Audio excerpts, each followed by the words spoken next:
Abra sua Bíblia no livro de Apocalipse, no capítulo 3. Quero ler os versículos de 14 a 22. Apocalipse 3, de 14 a 22. Estamos diante da última das cartas às chamadas igrejas da Ásia. Quando a gente fala Ásia, a gente pensa na Ásia como nós conhecemos hoje, não é isso? Japão, Coreia, aqueles países lá, mas não é isso. É a chamada Ásia Menor, uma região antiga que hoje fica na região da Turquia. Então não estamos falando de coreanos e chineses, japoneses, estamos falando de povos que viviam na região onde hoje é a Turquia, chamada de Ásia Menor. 7 cartas no Apocalipse, cada uma delas foi destinada a uma dessas igrejas da Ásia. E a igreja de Laodiceia é a mais emblemática, ou uma das mais emblemáticas das igrejas da Ásia Menor, das cartas do Apocalipse. Eu quero compartilhar com você algumas lições importantes nesse texto. A palavra de Deus diz assim: ao anjo da igreja que está em Laodiceia, escreve: isto diz o Amém, a testemunha fiel e verdadeira, o princípio da criação de Deus. Conheço as tuas obras, que nem és frio nem quente. Quem dera foras frio ou quente. Assim, porque és morno e não és frio nem quente, vomitar-te-ei da minha boca. Como dizes, rico sou, estou enriquecido e de nada tenho falta, e não sabe que és um desgraçado e miserável e pobre e cego e nu. Aconselho-te que de mim compres ouro provado no fogo para que te enriqueças, e roupas brancas para que te vistas, e não apareça a vergonha da tua nudez, e que unjas os teus olhos com colírio para que vejas. Eu repreendo e castigo a todos quantos amo. Sê, pois, zeloso e arrepende-te. Eis que estou à porta e bato.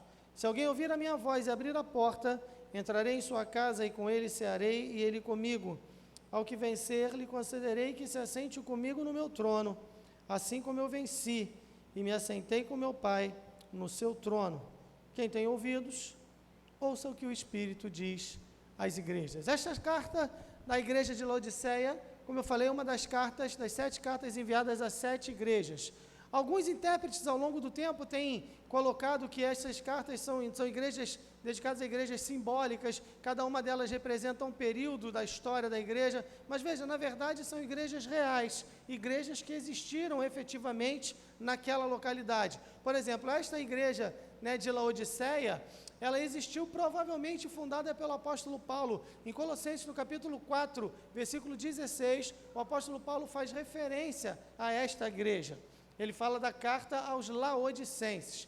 Laodiceia era uma cidade no chamado Vale do Rio Lico, um rio daquela região, e antigamente o seu nome originalmente era Dióspolis, significando cidade de Deus. Mas entenda, não é o Deus Yahvé, o Deus da Bíblia. Era uma cidade dedicada à divindade chamada Zeus, de todo aquele panteão dos deuses gregos, não é isso? Então era dedicada a Zeus. Então Dióspolis, cidade de Deus ou cidade do Deus, porque no panteão grego o maior de todos os deuses era Zeus, era o principal deles. Muito bem, depois o rei Antíoco II, ele vai, reforma a cidade, ele amplia, ele faz melhorias na cidade e muda o nome da cidade para Laodiceia, em homenagem à sua esposa, que se chamava Laodice.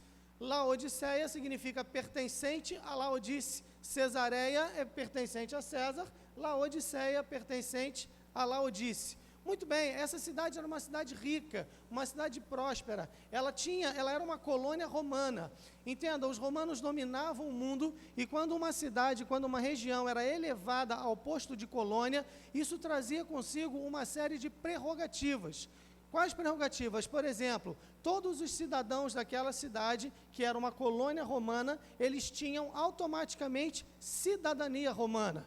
Isso não era coisa de pouca importância naquela época, porque ser um cidadão romano implicava em ser julgado segundo as leis romanas. Nenhum romano poderia ser preso sem uma acusação formal, nenhum romano poderia ser torturado na prisão, nenhum romano poderia ser prejudicado sem que houvesse um tribunal romano, chamado dos seus pares, para avaliar o seu caso.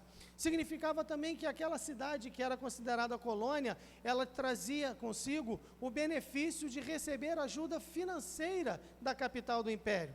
Mas veja, Laodiceia é uma cidade rica. Em 62 depois de Cristo, houve um grande terremoto naquela região e a cidade ficou praticamente destruída. Mas acontece que quando os romanos vieram para ajudar, quando eles ofereceram dinheiro para ajudar aquela cidade, os orgulhosos moradores de Laodiceia disseram: não precisamos porque nós temos dinheiro. E na verdade eles o tinham.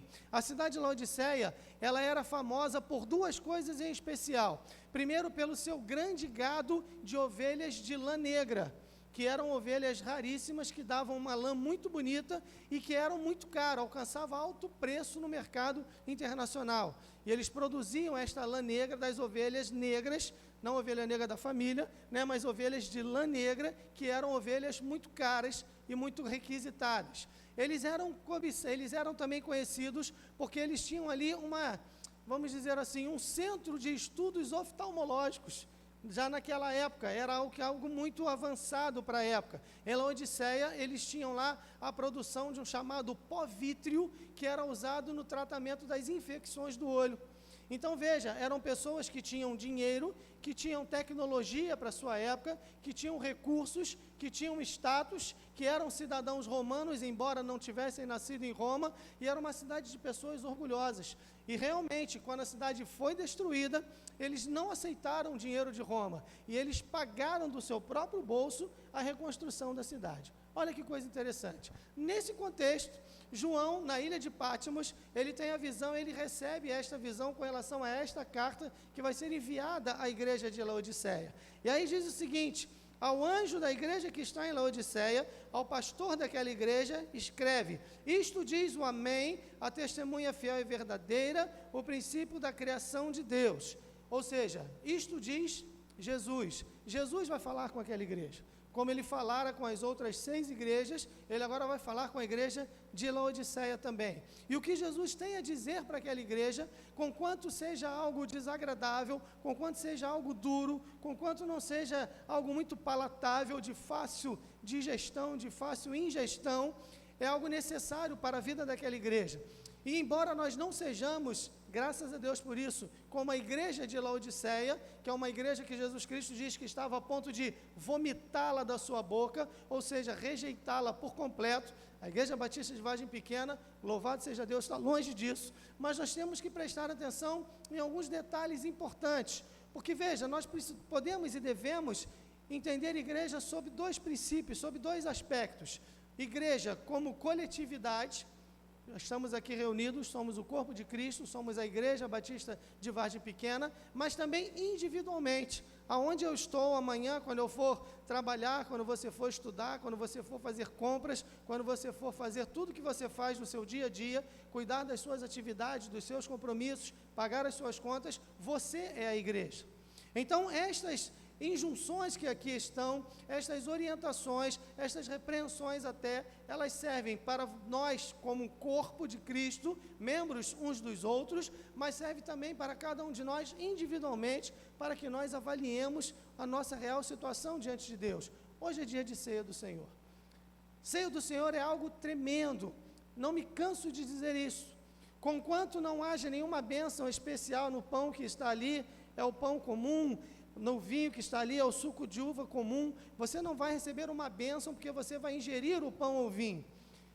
Mas o fato é que, embora não haja uma bênção especial nestes elementos, é um momento solene que não pode ser mal barateado, que não pode ser realizado, ou não podemos participar dele de qualquer maneira.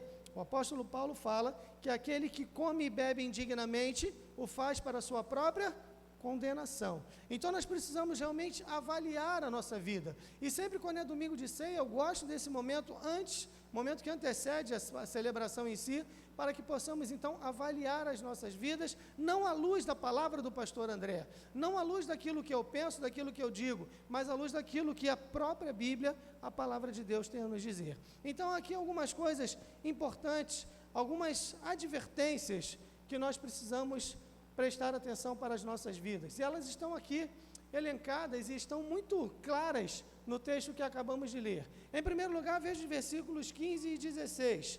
Conheço as tuas obras, que nem és frio nem quente. Quem dera foras frio ou quente, assim porque és morno e não és frio nem quente, vomitar-te-ei da minha boca. Primeira advertência: não adianta viver com uma reputação acima da realidade. Não adianta viver com uma reputação acima da realidade. Como eu disse, Laodiceia era uma cidade rica. A igreja de Laodiceia era uma igreja rica. As pessoas viviam muito bem financeiramente, materialmente em Laodiceia. Não havia miséria, não havia falta de recursos, não haviam pessoas muito pobres. Era realmente um lugar diferenciado. Mas veja, Jesus Cristo diz o seguinte: eu conheço as tuas obras, não és frio nem quente. E Jesus Cristo, ele vai atacando cada um dos pontos que eram motivo de orgulho para aquela cidade e para cada morador daquele lugar e para cada membro daquela igreja também.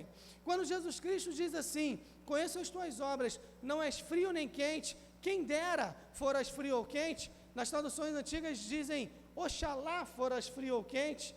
Essa expressão ficou assim, as pessoas ficavam meio cismadas quando viam isso na Bíblia. Oxalá, mas isso é coisa, né? Não, oxalá é uma expressão que significa tomara, né? E aí foi traduzida, foi atualizado para não causar nenhum mal-estar. Mas diz assim: oxalá foras frio ou quente, tomara foras frio ou quente. Há uma referência aqui ao sistema de águas daquela cidade. Laodiceia, ela tinha duas cidades muito próximas assim. Uma delas era Colossos, da onde tem a epístola aos Colossenses, e na cidade de Colossos existiam fontes de águas frescas, fontes de águas frias, que eram revigorantes, que serviam para refrescar, que serviam para matar a sede.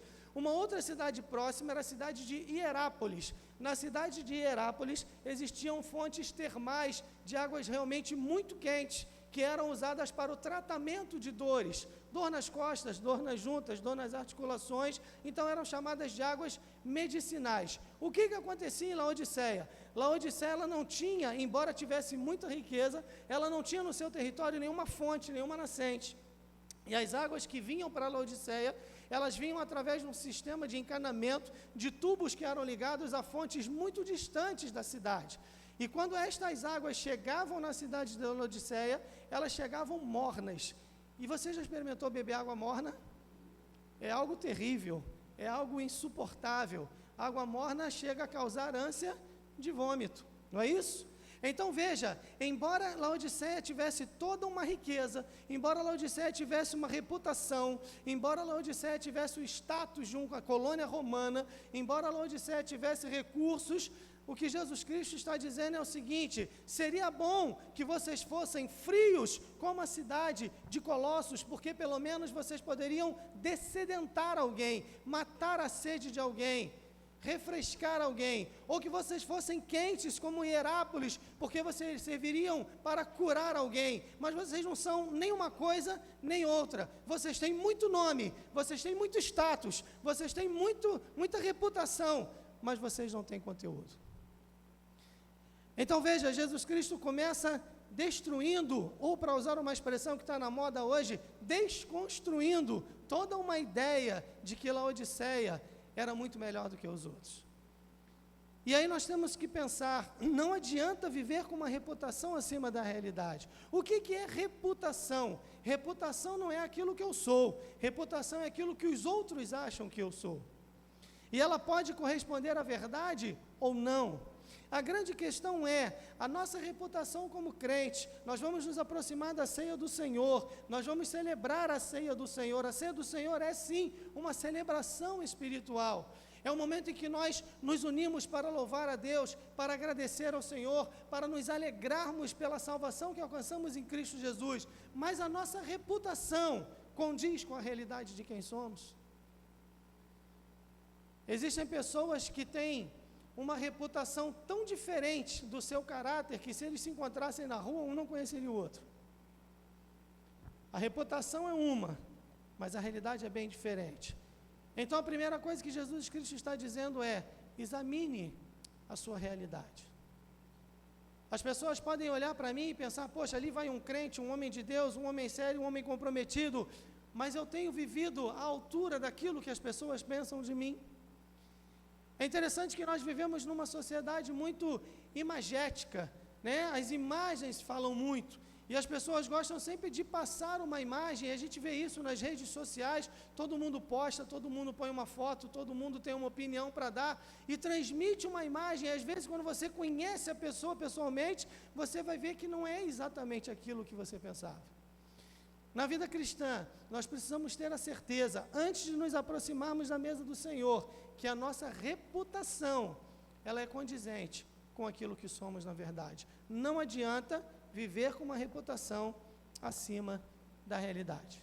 Mas o versículo 17 diz assim: como dizes, rico sou, estou enriquecido, de nada tenho falta, não sabes que és um desgraçado, miserável, pobre, cego e nu. Veja, Jesus Cristo está falando exatamente daquilo que eles pensavam que tinham e não tinham. Eles tinham, como eu falei, este pó vítreo, faziam este colírio, esse tratamento oftalmológico, e eles achavam que tudo ali era muito bom, mas Jesus Cristo diz: não, vocês são cegos. Eles tinham dinheiro, eles reconstruíram a cidade pagando do seu próprio bolso. Imagina isso, houvesse uma tragédia aqui, um grande terremoto no Rio de Janeiro, e quando o governo federal viesse oferecer ajuda, os cidadãos do Rio de Janeiro diriam: não, não precisamos, nós vamos pagar do nosso próprio bolso, porque nós temos muito dinheiro. É isso que aconteceu em Laodiceia, e Jesus Cristo diz: não, mas vocês são pobres. Eles tinham uma grande produção de lã, uma lã muito cara, uma lã fina, uma lã que custava muito, que trazia muitos recursos para a cidade, mas Jesus Cristo diz: vocês estão nus. A grande advertência de Jesus neste versículo é cuidado com o auto-engano. Uma das coisas mais tristes, uma das palavras mais tristes de toda a Bíblia está em Mateus, no capítulo 7, a partir do versículo 21, quando Jesus Cristo diz: nem todo o que me diz, Senhor, Senhor, entrará no reino dos céus, mas aquele que faz a vontade de meu Pai que está nos céus. Muitos me dirão naquele dia: Senhor, em teu nome profetizamos, curamos, expulsamos demônios, fizemos isto ou aquilo. Então lhes direi abertamente: nunca vos conheci, apartai-vos de mim, todos vós que praticais a iniquidade. Veja, o sentimento aqui de auto-engano, a revelação de que tudo aquilo em que eu acreditei mostrou-se falso. Tudo aquilo que eu achava que eu tinha, tudo aquilo que eu achava que eu era, tudo aquilo que eu mostrei para as pessoas e acabei convencendo a mim mesmo, porque há um perigo muito grande quando nós vivemos para convencer os outros, nós acabamos convencendo a nós mesmos. Mas a grande verdade é que nós não precisamos convencer aos outros, nem a nós mesmos. Nós precisamos ter certeza de que diante de Deus estamos com a nossa vida em dia.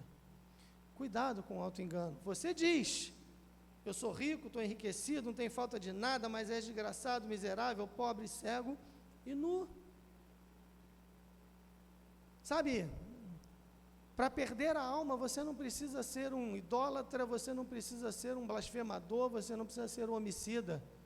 Basta apenas continuar empurrando com a barriga, como muita gente faz, o relacionamento a sério com Deus. Tem muita gente deixando a vida passar, observando os dias se sucederem uns aos outros, fazendo planos para um monte de coisa. Vimos aí, agora houve a comoção daquela menina, aquela artista que morreu. E eu nem acompanhava, mas alguém disse para mim que ela foi criada na igreja. Ela foi membro da igreja. A única coisa que eu pensei quando eu soube disso é: tomara que ela tenha tido tempo de se arrepender. Porque, veja, ela tinha 20 e poucos anos, 26, 27 anos, não sei, é isso? Uma jovem, cheia de planos, com muito dinheiro. Mas sabe de uma coisa? A eternidade pode estar muito mais perto de você e de mim do que nós gostamos de pensar. E isso aconteceu com esta moça, mas já aconteceu com tanta gente. Mas sabe o que é pior?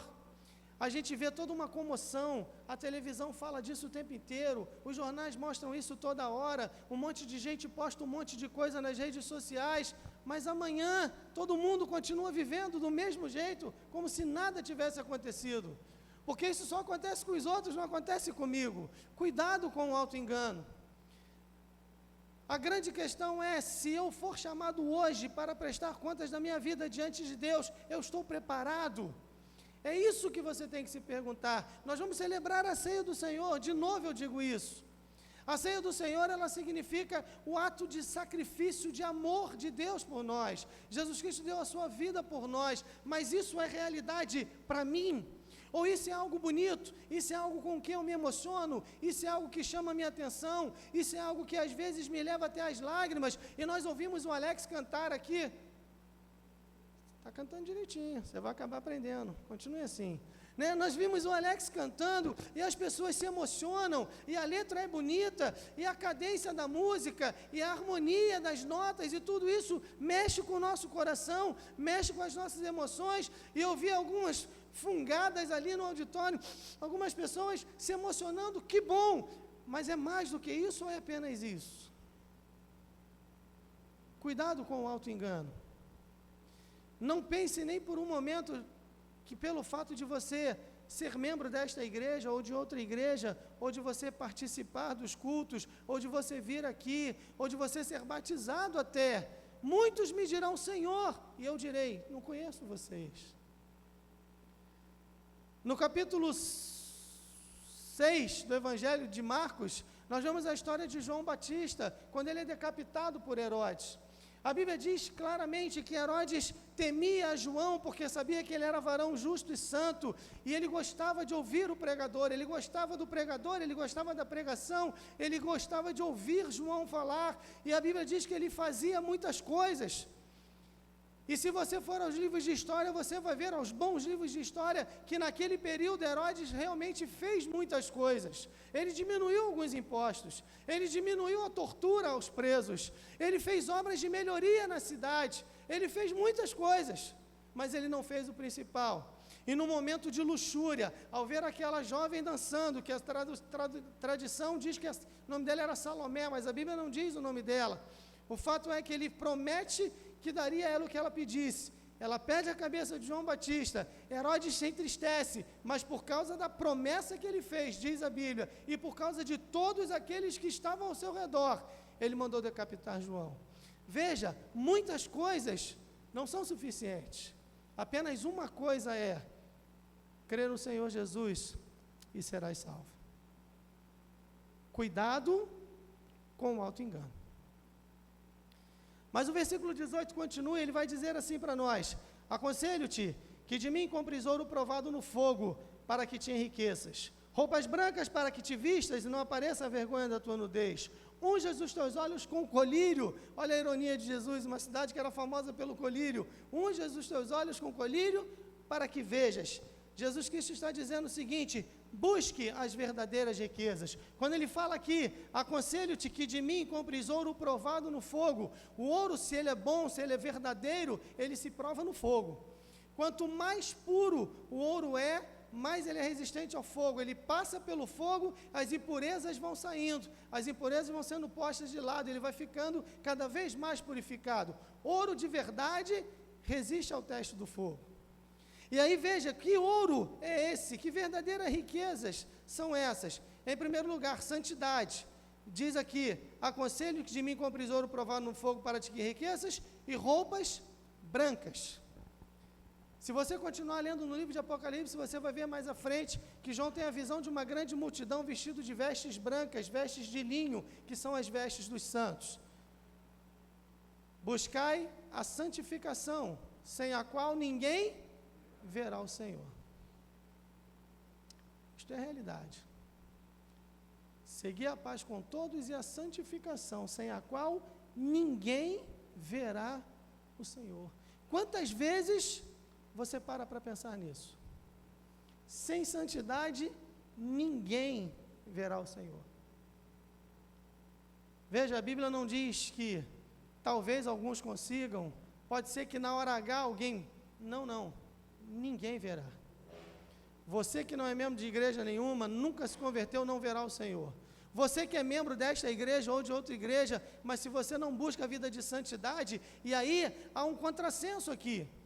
Porque quando a Bíblia diz, buscar a paz com todos e a santificação ou santidade, sem a qual ninguém verá o Senhor, ele está falando para crente, porque crentes verdadeiros se santificam. Se você não se santifica, eu tenho que dizer para você, correndo sério risco de você ficar com raiva de mim, você não é crente de verdade. Não sou eu quem estou fazendo essa afirmação. E a posição do pastor às vezes é ingrata, porque eu gostaria de vir a este púlpito apenas para falar que Deus é amor. apenas para falar que todas as coisas cooperam para o bem daqueles que amam a Deus, e estas coisas são verdades.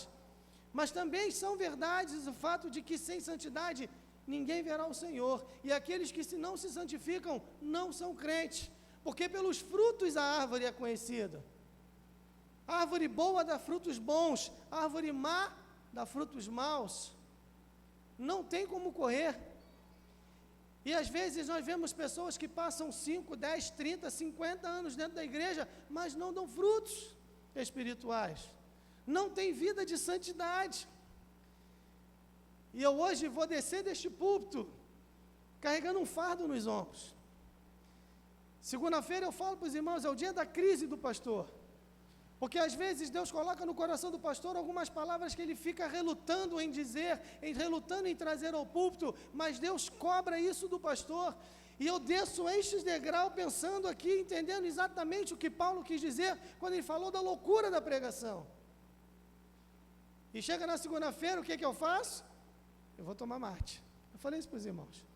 Segunda-feira, eu sento no Mega Mate, pego um mate de 700 ml. Sabe por que eu bebo de 700 ml? Porque não tem de 1 litro, senão eu beberia. Eu pego meu mate de 700 ml, levo a minha Bíblia, fico lendo a Bíblia para mim, perguntando, Senhor, por quê? Por que eu? Mas sabe, eu não posso fugir a esta responsabilidade. Sem santidade, ninguém verá o Senhor. Essa é a primeira coisa. Verdadeiras riquezas, ouro provado no fogo, santidade, roupas brancas. Depois ele diz mais, visão espiritual. Roupas brancas para que te vistas, não apareça a vergonha da tua nudez, e que unjas os teus olhos com colírio para que vejas. Visão espiritual. Visão espiritual, ela tem 2 direções. Em primeiro lugar, a visão espiritual, ela se volta para dentro. É o autoexame. Eu preciso enxergar a mim mesmo como realmente eu sou. Sem máscaras, sinceramente. E eu não sei se já disse, vou dizer de novo. O que é sinceridade? O que é ser sincero? Esta palavra vem lá de trás. Quando antigamente os fabricantes de móveis, eles faziam móveis com madeira de qualidade não muito boa, e aí aquela madeira tinha uma série de buracos, então eles passavam uma cera para poder esconder aqueles buracos. E aí o comprador, ele ia e falava assim, olha, eu quero um móvel sem cera, eu quero um móvel sincero. Então o móvel sem cera é um móvel sincero, é um móvel sem disfarce, é um móvel sem enganação. E quando a Bíblia diz que nós temos que ser sinceros, é que nós temos que tirar as nossas máscaras, temos que olhar para nós mesmos e ver os nossos pecados, as nossas falhas, as nossas deficiências e confessá-las ao Senhor. Colírio, para que vejas, visão espiritual, para dentro. E ela também vai na direção exterior, visão espiritual para fora. Senhor, o que tu queres que eu faça? Quando Isaías, no capítulo 6 do seu livro, ele tem a visão dos serafins, e Deus pergunta a quem enviarei, quem há de ir por nós, Isaías diz o quê? Eis-me aqui, envia-me a mim. Há um hino no cantor antigo que nós cantávamos muito que diz, se eu tiver Jesus ao lado, e por ele auxiliado, e por ele for mandado, a qualquer lugar irei. Seja o meu caminho duro, espinhoso ou inseguro, nos seus braços bem seguro, onde quer que for irei. Males poderão cercar-me, ou perigos assustar-me, mas se Cristo segurar-me, onde quer que for irei. E a última estrofe diz, quando terminar a vida, finda a minha triste lida, tenho a glória prometida, eu para meu Senhor irei. Seguirei ao meu bom mestre, seguirei ao meu bom mestre, seguirei ao meu bom mestre, aonde quer que for, irei. Senhor, o que tu queres que eu faça? Não é o que eu quero fazer, são as oportunidades que Deus coloca diante da minha vida. Use colírio para que você veja e entenda que você pode ser útil na obra de Deus. Você pode não saber cantar igual o Alex, Você pode não saber tocar, igual os instrumentistas aqui. Você pode não saber fazer um monte de coisa, mas você pode ser útil na obra de Deus, sendo quem você é, sendo sincero, sem máscaras, sem enrolação, sem procrastinação, sem adiamentos, sem deixar para amanhã, sem deixar para depois, porque o depois não chega nunca. Porque o depois, quando ele chega, ele vira agora e a gente deixa para depois. E o tempo vai passando e nós vamos envelhecendo. E daqui a pouco a gente está indo embora desse mundo. E o que fizemos para o Senhor? Visão espiritual. Mas a versículo 19, ele continua: eu repreendo e castigo. Versículo 19, por favor. Eu repreendo e castigo a todos quantos amo. Sê, pois, zeloso e arrepende-te. Jesus nos adverte o seguinte: receba com alegria a disciplina divina. A gente tem visto isso aqui de manhã em Abacuque, né? A disciplina de Deus, ela é motivada sempre pelo amor. Deus não nos disciplina porque Ele é um sádico, Ele não nos disciplina porque Ele está mal-humorado, Ele não nos disciplina porque Ele quer mostrar que Ele pode, não, Ele faz isso motivado pelo amor. Receba com alegria a disciplina divina. Não quero me deter neste ponto. Versículo 20, eis que estou à porta e bato, se alguém ouvir a minha voz e abrir a porta, entrarei em sua casa, com ele cearei e ele comigo. Interessante que, ao longo de séculos, este versículo é usado, na maior parte das vezes, para falar para pessoas não crentes. Não é isso? Jesus Cristo está batendo a porta do seu coração. Há um hino, muito bonito até, que diz: Jesus quer entrar hoje em teu coração e para sempre ficar, pois nada o impede de dar-te o perdão, quando deixares entrar.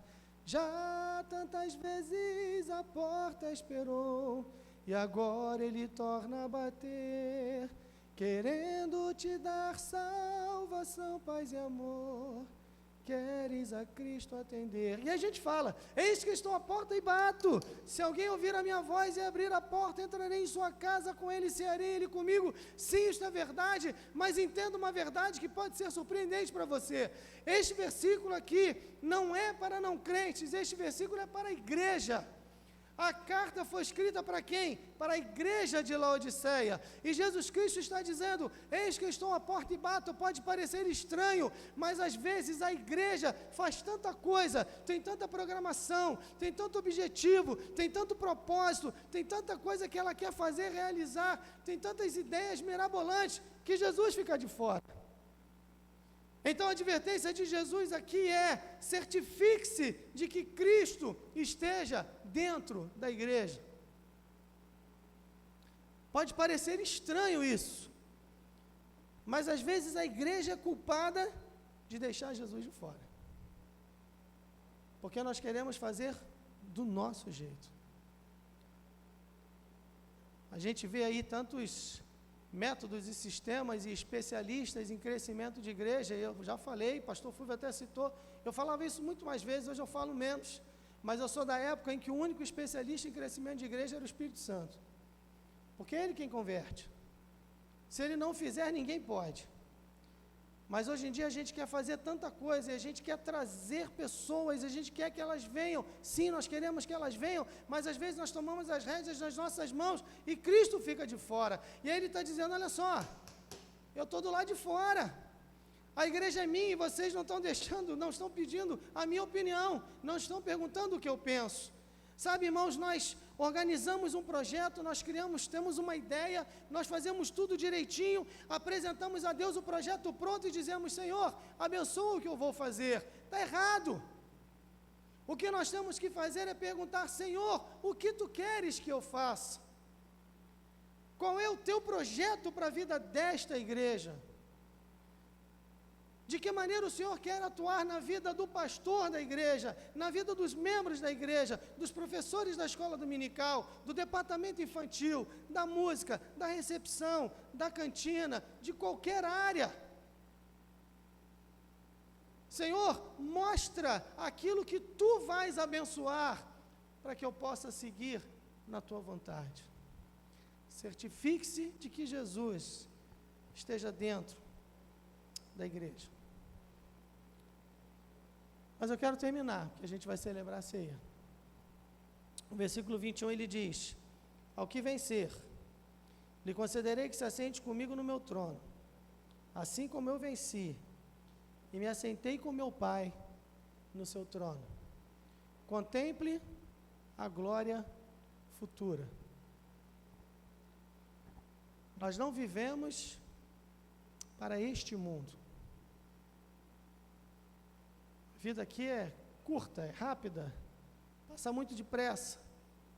E quando a gente vê, a gente já está envelhecendo. Contemple a glória futura, porque ela é eterna. O crente é aquele que tem os pés no chão, os olhos no céu e o coração nas mãos do Senhor. Então ele sabe que tudo isso vai passar. Dias bons, dias maus, sorrisos e lágrimas, vitórias e derrotas, dias de sol, dias nublados, dias de tempestade, momentos em que tudo dá certo, momentos em que nada dá certo, mas ele sabe que tudo isso é por um tempo, um pouco mais,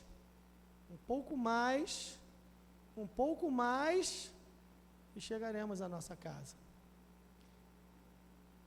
Ao que vencer, diz aqui, lhe concederei que se assente comigo no meu trono. Você parou para pensar nisso?